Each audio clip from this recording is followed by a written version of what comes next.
नमस्कार विद्यार्थियों, मैं आपका होस्ट स्वरूप सोनी आपका स्वागत करता हूं मयूर नोवेल्स सीनियर सेकेंडरी स्कूल्स की ओर से संचालित ऑनलाइन यूट्यूब क्लासेज में।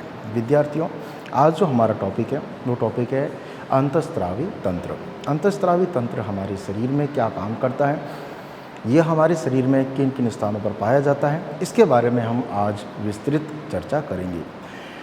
इससे पिछले वाले वीडियो में हमने मानव तंत्रिका तंत्र के बारे में समझा था। तंत्रिका तंत्र के बारे में हमने ये समझा था कि तंत्रिका तंत्र एक विशेष तंत्र है जो विभिन्न अंगों को आपस में संयोजित करता है, जिससे विभिन्न अंग आपस में एक साथ तारतम्य से संयोजन से कार्य करते हैं।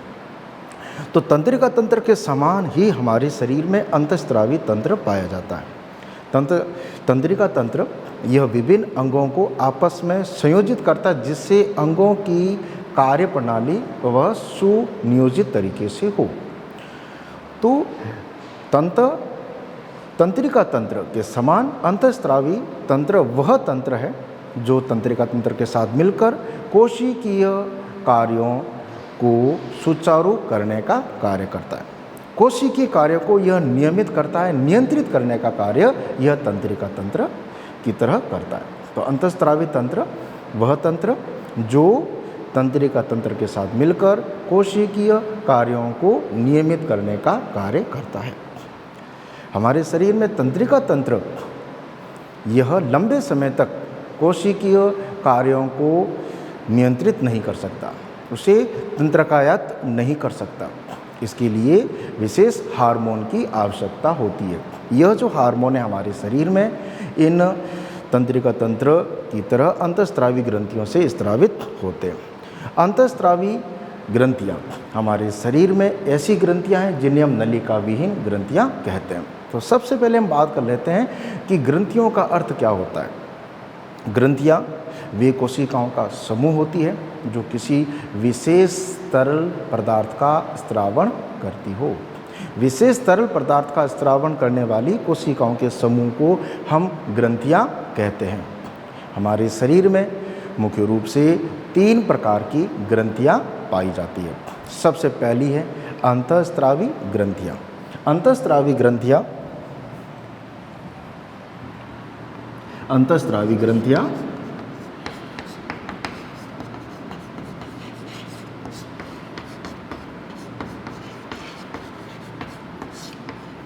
इन ग्रंथियों को हम नलिका विहीन ग्रंथियाँ भी कहते हैं, क्योंकि इन ग्रंथियों से निकलने वाले उत्सर्जित होने वाले पदार्थ वो सीधे रुधिर में स्थानांतरित किए जाते हैं और इस रुधिर के द्वारा ये रुधिर इन पदार्थों को सीधे कायिक अंगों तक पहुंचाते हैं और कायिक अंगों पर यह क्रियाशील होते हैं।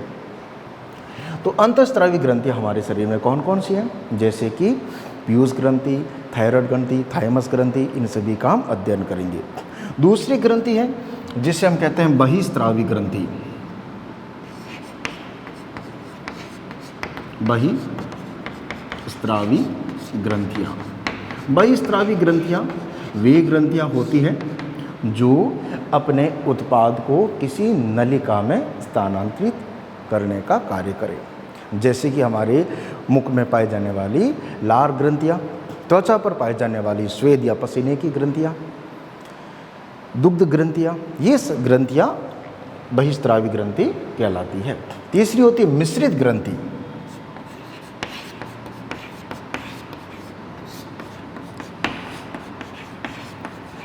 मिश्रित ग्रंथियों का अर्थ होता है कि वे ग्रंथियाँ जो अपने उत्पाद को रुधिर में स्रावित करती है तथा कुछ उत्पादों को नलिका में भी स्रावित करने का कार्य करे, तो उन ग्रंथियों को हम मिश्रित ग्रंथियाँ कहते हैं। हमारे शरीर में कौन कौन सी मिश्रित ग्रंथियाँ हैं, तो सबसे पहले नंबर पर हम बात करेंगे अग्नाशय ग्रंथि की। दूसरी जनन ग्रंथियाँ जैसे वृषण, अंडाशय, यह भी मिश्रित ग्रंथियों के ही उदाहरण हैं। तो सबसे पहले हम देखें अंतःस्रावी और बहिस्रावी ग्रंथियों में मुख्य अंतर क्या है। तो अंतःस्रावी ग्रंथि वे ग्रंथि है जो अपने उत्पाद को सीधा रुधिर में स्थानांतरित करती है। अपना जो भी उत्पाद उत्पन्न होता है जिसे हम हार्मोन कहते हैं, यह उत्पाद सीधा रुधिर में स्थानांतरित यदि होता है तो उस ग्रंथि को हम अंतःस्रावी ग्रंथि कहते हैं। इस ग्रंथि का दूसरा नाम है नलिका विहीन ग्रंथियाँ। इन ग्रंथियों से जो उत्पाद उत्पन्न होता है, इन ग्रंथियों से जो द्रव्य उत्पन्न होता है, इस द्रव्य को हार्मोन कहते हैं। इनसे उत्पन्न होने वाले द्रव्य का नाम होता है हार्मोन। हार्मोन ये ग्रीक भाषा के शब्द हार्मोनिक से उत्पन्न हुआ है, जिसका अर्थ है टू स्टिमुलेट, अर्थात उत्तेजित करने वाला पदार्थ। ये विशेष प्रकार के कार्बनिक पदार्थ होते हैं जिनका निर्माण स्टेरॉइड और प्रोटीन से होता है। तो हार्मोन हमेशा स्टेरॉइड और प्रोटीन से निर्मित होते हैं, जो विशेष लक्ष्य अंगों की कोशिकाओं को उत्तेजित करने का कार्य करते हैं। तो हार्मोन जो है ये किससे मिलकर बने होते हैं? स्टेरॉइड एवं प्रोटीन से। स्टेरॉइड क्या है? तो स्टेरॉइड एक वसा का प्रकार होता है। तो स्टेरॉइड और प्रोटीन से निर्मित होते हैं हार्मोन। हार्मोन को कहते हैं उत्तेजित करने वाले पदार्थ, जो लक्ष्य अंगों की कोशिकाओं को सक्रिय करते हैं, उत्तेजित करते हैं, उनकी क्रियाशीलता को बढ़ाने का कार्य करते हैं, उसे हम कहते हैं हार्मोन। तो अंतःस्रावी ग्रंथियों से जो उत्पाद उत्पन्न होता है, उस उत्पन्न उत्पाद को हम हार्मोन कहते हैं। इसी तरह बहिस्रावी ग्रंथियों से जो उत्पाद उत्पन्न होता है, उस उत्पाद को हम एंजाइम कहते हैं। यहाँ बहिस्रावी ग्रंथियों से जो रसायन निकलेगा, जो द्रव्य निकलेगा, जो तरल पदार्थ उत्पन्न होता है, इस तरल पदार्थ को हम एंजाइम कहते हैं। एंजाइम जो है यह प्रोटीन के बने होते हैं। एंजाइम का रासायनिक संगठन पॉलीपेप्टाइड प्रकार का होता है, विशेष प्रोटीन का होता है। एंजाइम प्रोटीन के बने होते हैं, लेकिन सभी प्रोटीन एंजाइम नहीं हो सकते। लेकिन जो भी एंजाइम होगा वह आवश्यक रूप से प्रोटीन का ही भाग होगा, वो प्रोटीन ही होगा। तो बहिस्रावी ग्रंथि वे ग्रंथियाँ जो अपने उत्पाद को किसी नलिका में स्रावित करें, तो हम उसे बहिस्रावी ग्रंथि कहते हैं। बहिस्रावी ग्रंथियों से जो उत्पन्न होने वाले पदार्थ होते हैं, हम उसे एंजाइम कहते हैं। एंजाइम जो है यह प्रोटीन के बने होते हैं। आगे बात करते हैं कि हमारे शरीर में जो मिश्रित ग्रंथि है, जो अंतःस्रावी और बहिस्रावी दोनों प्रकार का कार्य करे, अपने उत्पाद को किसी नलिका में भी स्रावित करें और अपने आधे उत्पाद को रक्त में भी स्रावित करें, तो हम उसे मिश्रित ग्रंथि कहते हैं। तो सबसे पहले हम बात करेंगे कि हमारे शरीर में कौन कौन सी अंतःस्रावी ग्रंथियाँ पाई जाती हैं, इन ग्रंथियों की स्थिति कहाँ पर होती है और इन ग्रंथियों से कौन से हार्मोन का स्रावन होता है। यह हार्मोन हमारे शरीर में क्या प्रभाव उत्पन्न करते हैं, किन अंगों की क्रियाशीलता को ये प्रभावित करते हैं, इनके बारे में हम अच्छी तरह से आज जानकारी प्राप्त करेंगे। तो हमारा आज का टॉपिक है अंतःस्रावी ग्रंथियाँ। वे ग्रंथियाँ जो अपने उत्पाद को बिना किसी नलिका के सीधा रक्त में स्रावित करें, उन्हें हम अंतःस्रावी ग्रंथियाँ कहते हैं। नलिका विहीन ग्रंथियाँ सब तो हम इसका जब अध्ययन करेंगे तो हम इसका अध्ययन मस्तिष्क से प्रारंभ करेंगे और धीरे धीरे हम अपने शरीर के नीचे वाले अंगों की तरफ गमन करेंगे, इसका अध्ययन करेंगे। तो सबसे पहले बात करते हैं कि हमारे मस्तिष्क में पाई जाने वाली ग्रंथियाँ। हमारे मस्तिष्क में मुख्य रूप से 3 प्रकार की अंतःस्रावी ग्रंथियाँ पाई जाती है। पहले नंबर पर है हाइपोथैलेमस, दूसरे नंबर पर है पीयूष ग्रंथि और तीसरे नंबर पर आती है पीनियल ग्रंथि। हाइपोथैलेमस ग्रंथि, हाइपोथैलेमस ग्रंथि यह हमारे मस्तिष्क में अग्र मस्तिष्क का जो भाग है उसमें पाई जाती है। इसकी स्थिति को यदि हम देखें,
ये जो भाग है इस भाग को हम कहते हैं थैलेमस भाग मस्तिष्क का।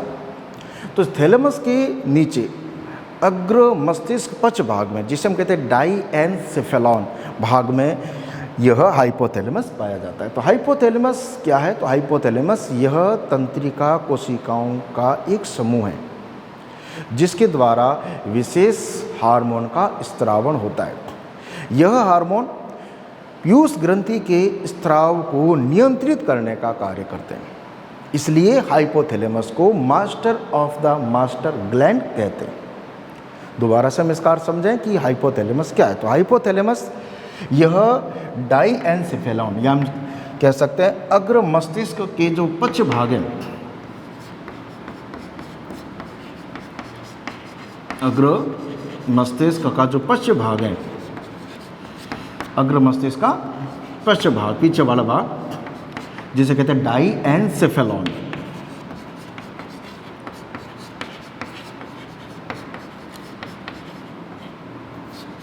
इस डाईएनसेफेलॉन में पाई जाने वाली तंत्रिका कोशिकाओं का समूह, इसी तंत्रिका कोशिकाओं के समूह को हम हाइपोथैलेमस कहते हैं।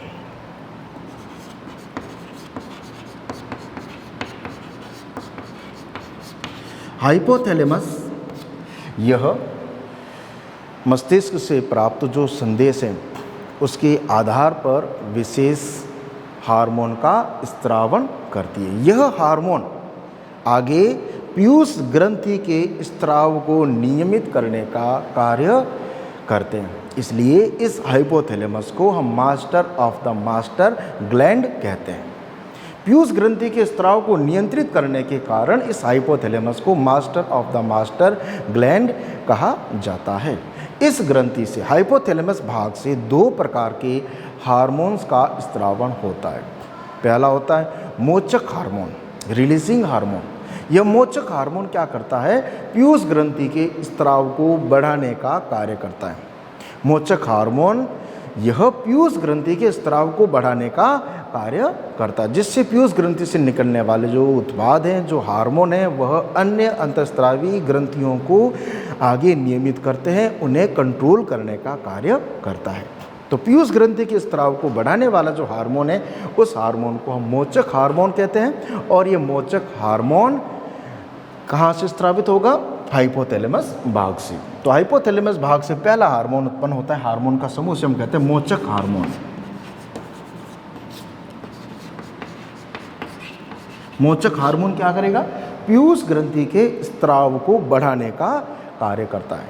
पीयूष ग्रंथि के स्त्राव को आगे बढ़ाने का काम यह मोचक हार्मोन करता है। दूसरा होगा, इसका विपरीत होगा, वो होगा निरोधी हार्मोन। निरोधी हार्मोन क्या करेगा?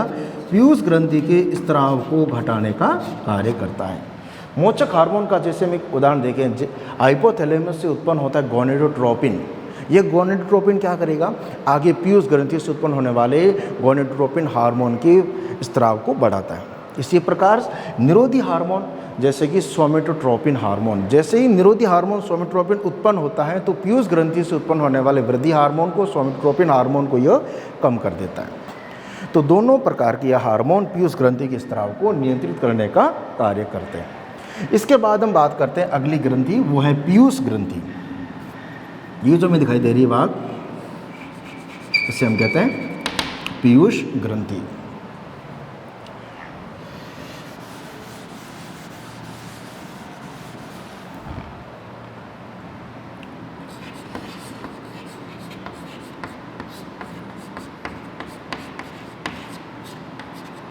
पीयूष जो ग्रंथि है, यह ग्रंथि हमारे शरीर में सभी अंतःस्रावी ग्रंथियों में छोटी ग्रंथि होती है। समस्त अंतःस्रावी ग्रंथियों में से सबसे छोटी जो ग्रंथि है वो ग्रंथि है पीयूष ग्रंथि। लेकिन यह एक ऐसी ग्रंथि है जो अपने उत्पाद के द्वारा, अपने हार्मोन्स के द्वारा समस्त अंतःस्रावी ग्रंथियों को यह नियंत्रित करने का कार्य करती है। यह कहाँ पाई जाती है? तो यह पाई जाती है अग्र मस्तिष्क का जो पक्ष भाग है, इसमें हम कह सकते हैं अग्र मस्तिष्क के अधर तल पर यह स्थित होती है। और यह इस मस्तिष्क का जो भाग है, इसे एक इन्फंडिबुलम,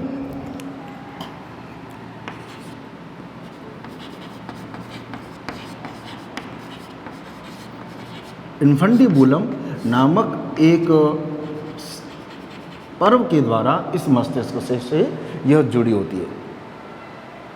और यह हमारे कपाल, जैसे हमने कल या हम कह सकते हैं कि पिछली वीडियो में हमने समझा था कि जो मस्तिष्क हमारा यह कपाल के अंदर सुरक्षित होता है। तो कपाल की जो अस्थि है स्फिनॉइड, उस एक अस्थि के छेद से यह ग्रंथि हमारे इस मस्तिष्क में पाई जाती है। तो स्फिनॉइड जो हड्डी है, स्फिनॉइड अस्थि छिद्र से यह ग्रंथि लटकी हुई रहती है। इस ग्रंथि का यदि हम भार देखें तो इसका जो औसतन भार होता है वह लगभग 500 मिलीग्राम होता है। और यदि इसका हम व्यास देखें तो इसका जो व्यास होता है वो लगभग 1 सेंटीमीटर होता है। सबसे छोटी ग्रंथि है। इस ग्रंथि से जो उत्पन्न होने वाले हार्मोन है वह हमारी समस्त अंतःस्रावी ग्रंथियों को नियंत्रित करने का कार्य करते हैं। इसलिए इस अंतःस्रावी ग्रंथि को हम मास्टर ग्रंथि कहते हैं। समस्त अंतःस्रावी ग्रंथियों को नियंत्रित करने का कार्य करने के कारण इसका उपनाम है मास्टर ग्रंथि। इस ग्रंथि की संरचना को देखें तो इसमें 2 भाग होते हैं, जिससे हम पीयूष पिंड कहते हैं। अग्र पीयूष पिंड और पश्च पीयूष पिंड, एडिनो हाइपोफाइसिस और न्यूरो हाइपोफाइसिस। इस पीयूष ग्रंथि के 2 भाग होते हैं। पहला जो भाग होगा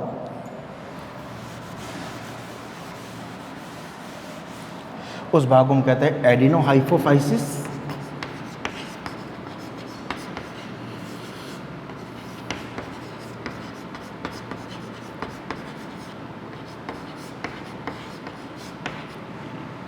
एडिनो हाइपोफाइसिस जिसे कहते हैं अग्र पीयूष पिंड। अग्र पीयूष पिंड। दूसरा होता है न्यूरो हाइपोफाइसिस।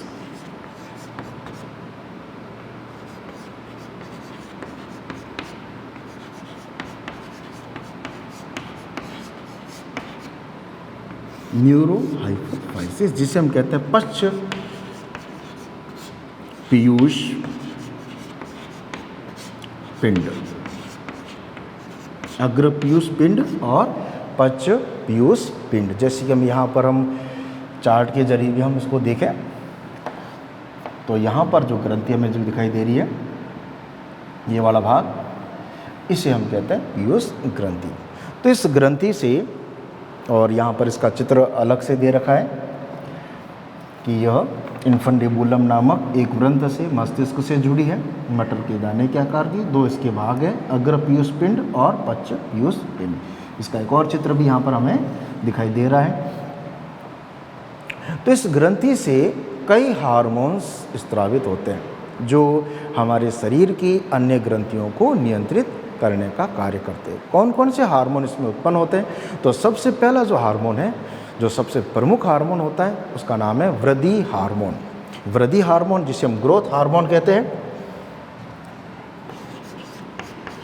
वृद्धि हार्मोन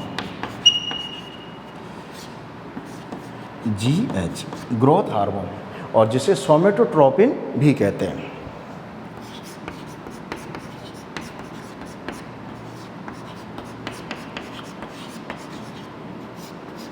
ये सोमेटोट्रोपिन हार्मोन, ये वृद्धि हार्मोन हमारे शरीर में क्या काम करता है? तो यह हार्मोन हमारे शरीर में अस्थियों के विकास में सहायक होता है। अस्थियों का ये विकास करता है, हड्डियों की लंबाई को ये बढ़ाता है, हड्डियों की लंबाई को बढ़ाता है, अर्थात हमारे शरीर की वृद्धि को ये बढ़ाता है।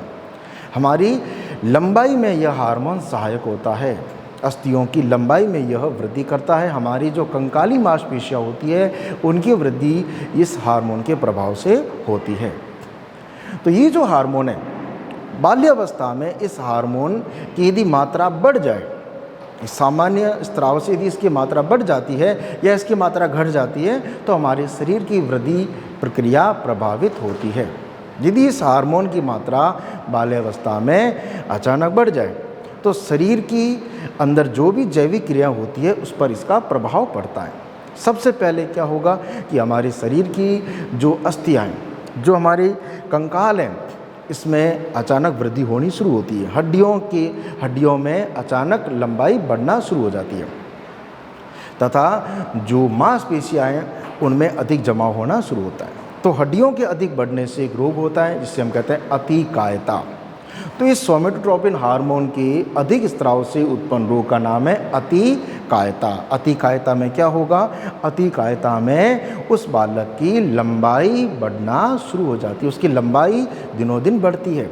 लंबाई बढ़ने का कारण है अस्थियों का बढ़ना। तो यह हार्मोन हमारी कंकाली मांसपेशियों को, कंकाल को प्रभावित करता है, जिससे हमारी लंबाई में वृद्धि होती है। पहला सोमेटोट्रोपिन का। अब यदि इस हार्मोन की कमी हो जाए,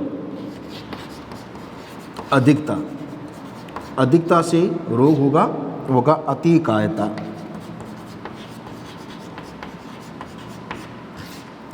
आदमी जो होगा वह काफ़ी लंबा हो जाएगा, दानव के समान हो जाएगा, दानवाकार हो जाता है इसमें, अतिकायता। और इस हार्मोन की बाल्यावस्था में कमी हो जाती है। इस हार्मोन का स्त्राव यदि रुक जाए तो क्या प्रभाव पड़ेगा? इस हार्मोन का यदि प्रभाव बाल्यावस्था में कम हो जाता है, इस हार्मोन का प्रभाव मंद हो जाता है, तो बालक की शारीरिक वृद्धि वह धीमी पड़ जाती है। बालक की हड्डियों का विकास नहीं हो पाता और जिससे एक रोग होता है जिसे कहते हैं वामनता। उसकी लंबाई बढ़ना रुक जाती है। तो इसकी कमी जब होगी तो कमी से उत्पन्न होता है वामनता। अब बात करें कि यदि कोई प्रौढ़ है, प्रौढ़ के अंदर, प्रौढ़ का अर्थ है जिसकी उम्र वह करीब 20 साल से अब बढ़ रहा है, वो 20 साल से उसकी उम्र अब आगे हो चुकी है, तो उस स्थिति में यदि इस हार्मोन का शरीर पर क्या प्रभाव पड़ेगा, उस स्थिति में उसके शरीर पर क्या उत्पन्न होगा प्रभाव। यदि इस हार्मोन की कमी हो जाती है प्रौढ़ावस्था में तो इससे रोग होता है साइमन रोग। इस रोग में क्या होगा? इस रोग में वह व्यक्ति जल्दी से जल्दी बूढ़ा होना शुरू हो जाता है। तो प्रौढ़ावस्था में इस हार्मोन की यदि कमी हो जाती है तो वृद्धावस्था शीघ्र आती है। और प्रौढ़ावस्था में यदि इस हार्मोन का प्रभाव बढ़ जाता है, प्रौढ़ावस्था में यदि हार्मोन का स्त्राव यदि बढ़ जाता है तो शरीर की लंबाई वह नहीं बढ़ती, केवल जो हड्डियां हैं उनकी मोटाई बढ़ती है। हाथ और पांव अधिक मोटे हो जाते हैं और इसके साथ जो रीढ़ की हड्डी है इसकी लंबाई बढ़ती है, जिससे कुबड़ उत्पन्न हो जाता है। तो इस हार्मोन का प्रभाव, यह हार्मोन हमारे शरीर में अस्थियों की लंबाई को प्रभावित करने का कार्य करता है। कौन सा हार्मोन है? सोमेटोट्रोपिन हार्मोन, जिसे हम कहते हैं वृद्धि हार्मोन। वृद्धि हार्मोन कहाँ से उत्पन्न होता है? पीयूष ग्रंथि से उत्पन्न होने वाला सबसे प्रमुख हार्मोन वो है सोमेटोट्रोपिन या वृद्धि हार्मोन। अगले हार्मोन की हम चर्चा करते हैं, पीयूष ग्रंथि से स्रावित अन्य हार्मोन। दूसरा हार्मोन है प्रोलैक्टिन हार्मोन।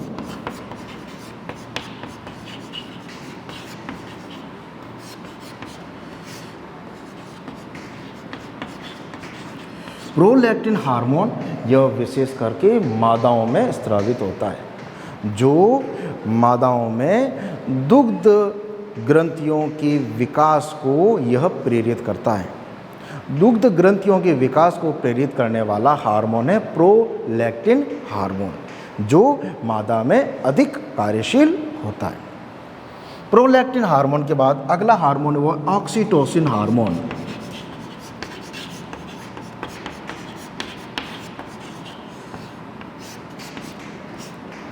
तो प्रोलैक्टिन का कार्य होगा दुग्ध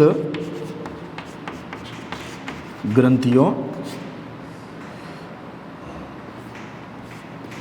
को नियंत्रित करना। तो यह हार्मोन दूध ग्रंथियों को नियंत्रित करता है, उसे नियमित करता है, उन्हें विकसित करता है, प्रोलैक्टिन हार्मोन। ऑक्सीटोसिन हार्मोन यह प्रोलैक्टिन की तरह ही है, मादाओं में यह अधिक सक्रिय होता है। इस हार्मोन के, ऑक्सीटोसिन हार्मोन के प्रमुख दो कार्य हैं। पहला कार्य है कि गर्भावस्था जब पूर्ण हो जाती है तो इस हार्मोन के प्रभाव से गर्भाशय में संकुचन उत्पन्न होता है। यह गर्भाशय की अनैच्छिक पेशियों को संकुचित करता है और जिससे प्रसव पीड़ा, जिसे लेबर पेन कहते हैं, वह उत्पन्न होता है। तो ये ऑक्सीटोसिन हार्मोन गर्भाशय की पेशियों को संकुचित करने का कार्य करता है और संकुचित करने से लेबर पेन या प्रसव पीड़ा उत्पन्न होती है। तो पहला इसका होगा गर्भाशय की पेशियों को संकुचित करना।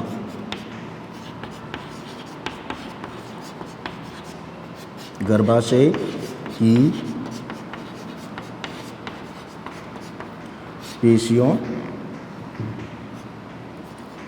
को संकुचित करना। गर्भाशय की पेशियां जब संकुचित होगी तो क्या होगा, तो प्रसव पीड़ा उत्पन्न होती है, जिसे लेबर पेन कहते हैं। तो इससे उत्पन्न होगी प्रसव पीड़ा। तो ये प्रसव पीड़ा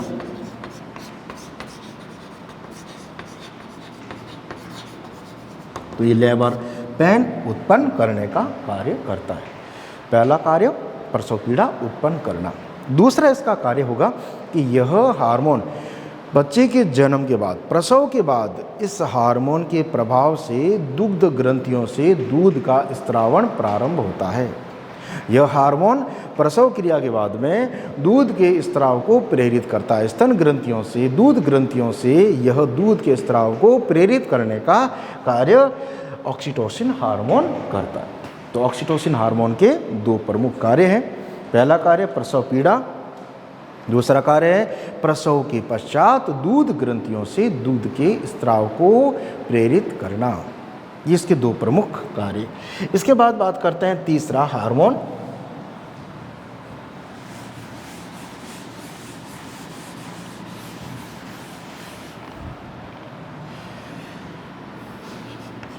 थायराइड प्रेरक हार्मोन।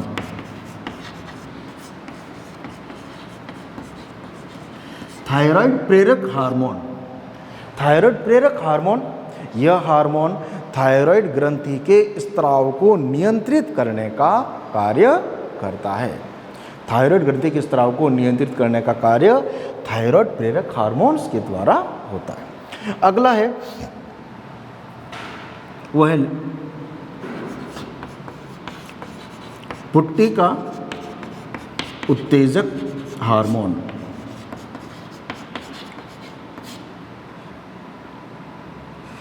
जिसे कहते हैं FSH, फॉलिकल स्टिमुलेट हार्मोन।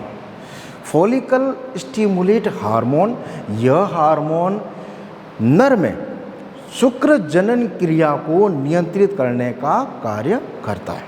पुट्टिका उत्तेजक हार्मोन नर में शुक्र जनन की प्रक्रिया को नियंत्रित करता है। शुक्राणु उत्पन्न होने की प्रक्रिया को यह नियंत्रित करता है तथा मादा में यह हार्मोन अंडाणु उत्पन्न करने की प्रक्रिया को नियंत्रित करने का कार्य करता है।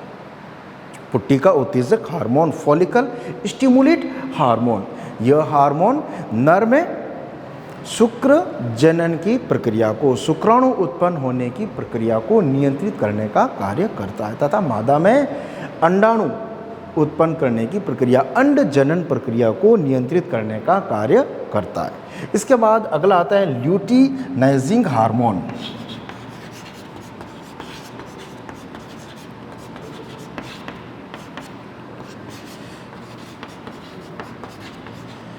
जिसे LH कहते हैं। ये ल्यूटिनाइजिंग हार्मोन, यह हार्मोन मादा में प्रोजेस्टेरोन हार्मोन के साथ मिलकर अंडोत्सर्ग क्रिया अर्थात अंडाशय से अंडाणु की उत्सर्जन की प्रक्रिया को नियंत्रित करने का कार्य करता है।